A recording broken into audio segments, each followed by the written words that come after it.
So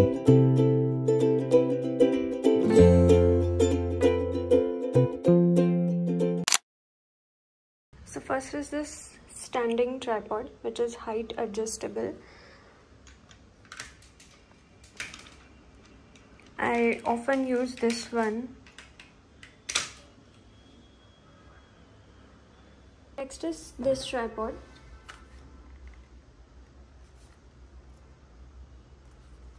Which is like a selfie stick but can also be used as a tripod.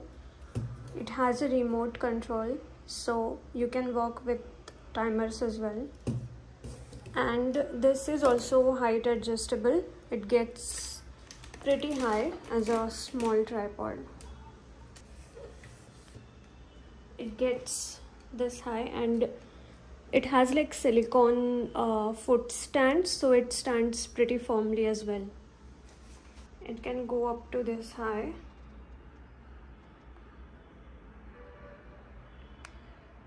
It's a pretty good tripod, but just one drawback is that you can't bend it all the way. Like if I want to use back camera and bend it all the way, you can't. But while using front camera, you can bend it. That's the only drawback. Other than that, it works pretty well. The minimum height that you can get on this tripod is this much, and it is MagSafe compatible, so you can just stick your phone to it and there's no chance of your phone falling down. So I can just grab onto it and just vlog. This tripod like turns completely compact, so you can just put it in your bag.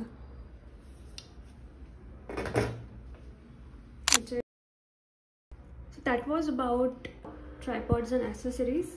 Let's talk about the camera. So I don't own a digital camera as of now. I just use my phone to shoot my videos. This is iPhone 14 Pro Max, but you can use any phone, of course. Coming on to the camera settings, I use 4K 60 FPS to shoot, and settings, camera, and then record video. You can use 4K 60 FPS, which is the highest that this phone gives.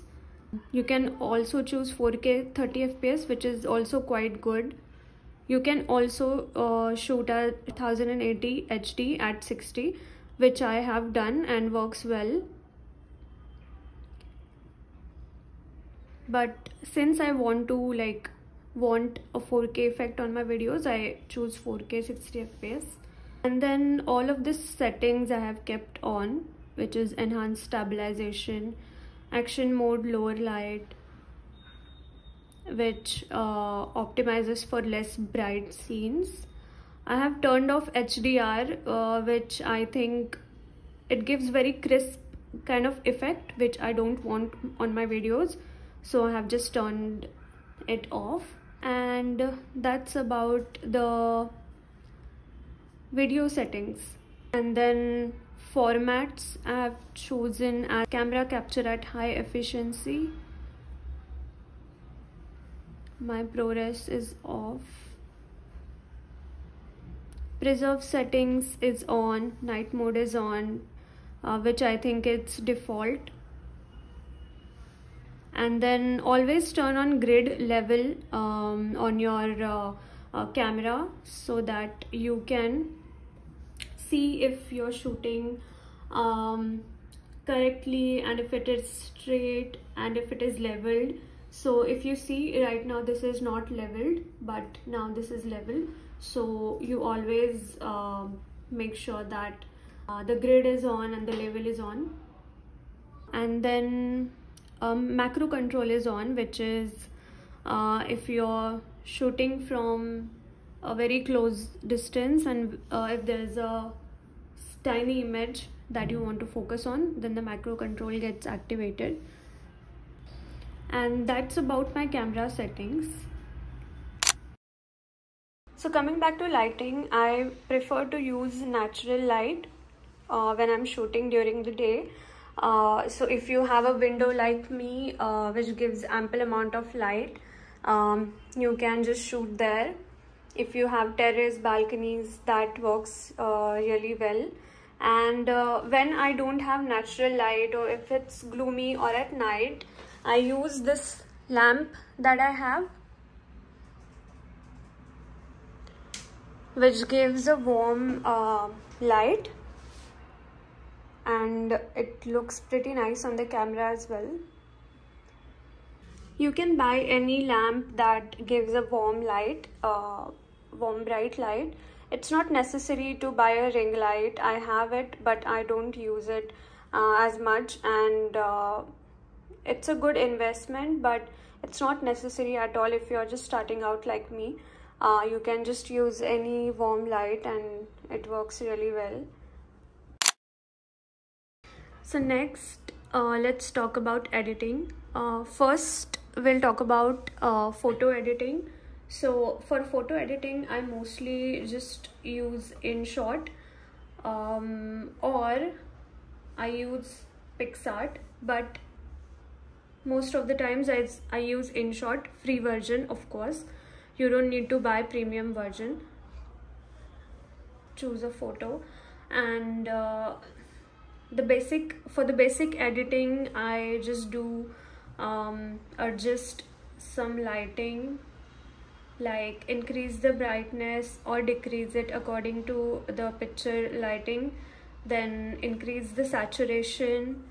For highlights, I mostly just decrease it, and that's it. These three things I just tweak a little bit according to the image, like how the image is looking already in terms of lighting. And I also add text from InShot as well. So I have downloaded a bunch of fonts and imported it into InShot.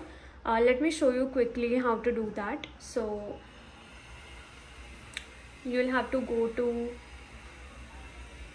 the font. So when you go to the font, this is a pretty nice font, so let me just download it, and it downloads a zip file. So you'll unzip this file, uncompress, and you'll go to InShot, click on import files, and here is the TTF file. So when you uncompress, there should be a TTF or OTF file. So we'll just import it, and you have a new font here. So that's how I have downloaded a bunch of fonts, which I use according to the mood. And there are a bunch of nice features in InShot, like Doodle, where you have nice brushes as well. So you can just doodle.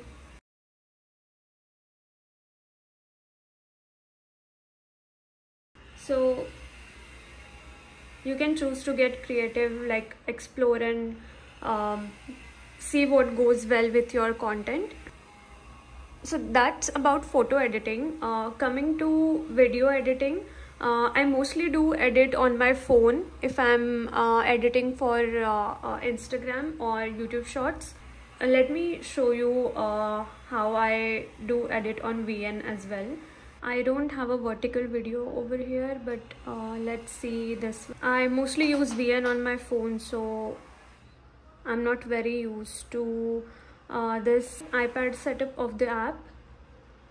For adjusting the highlights, exposure, saturation, I just do it from here. Exposure, then I increase a little bit of brightness, saturation, and highlights I often decrease. So So that's it. I don't usually tend to use the in-app filters because I don't think it gives a natural effect to your videos, but that's my opinion. So I mostly do use VN for short form videos like Reels and YouTube Shorts on my phone, but I edit on CapCut for YouTube videos, long form videos. So if you see, this is my recent YouTube video and I have adjusted it. I have adjusted the brightness, saturation, and I don't think I've done anything to highlights also because it was shot in a warm light at night, so I didn't need to do much about it. But let's see another video. What I have done, I've just increased the brightness, increased the saturation, increased the brilliance. So CapCut has more options of adjusting the lights and saturation of the video than VN. And also I have added the same fonts into the CapCut app. The process is similar. You just install a zip file and then import it into the app as I had shown you in InShot. So go to fonts, my font, and here's an add option, which you can just choose the file, open it, and here is your font added. So that's it about editing and fonts and everything. One more thing is the graphics. So there are a lot of graphics like stickers and everything you can add.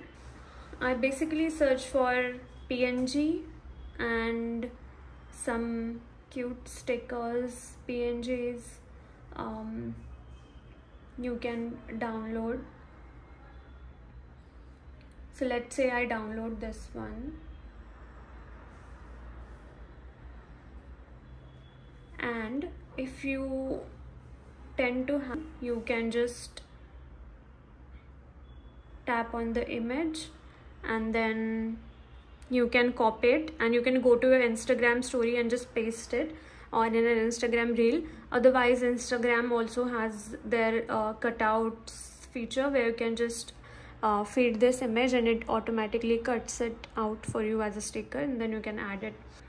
Also, coming back to Pinterest, I take a lot of inspo from Pinterest, like graphics, fonts, and then other people's images which I save on different boards like this. So if you see the colors and the patterns and lighting, you can take a lot of inspiration from this.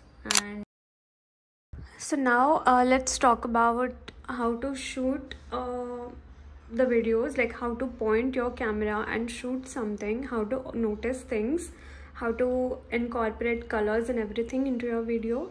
So I have this phone in which I'm going to shoot from. So what I do is I basically just put the phone on my eye level, like how I see things from my eye, and then I just keep that angle and just shoot it.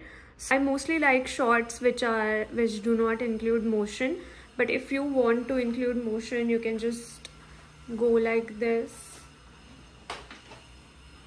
or like this, rotary motion.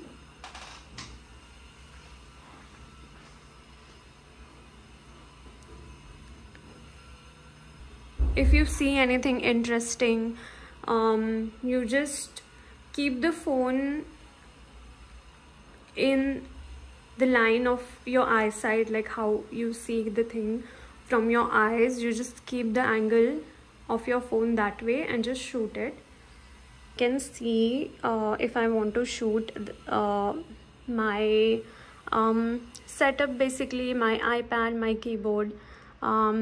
So I can go this way, I can go this way, but I'll go this way because this is how I see it. So that's all I had to share with you guys about editing and how I edit my videos. And if I missed anything, do let me know. I would love to share that with you. And let me know if you like this video and if I should make more of these. And thank you so much. I'll see you in the next one. Bye.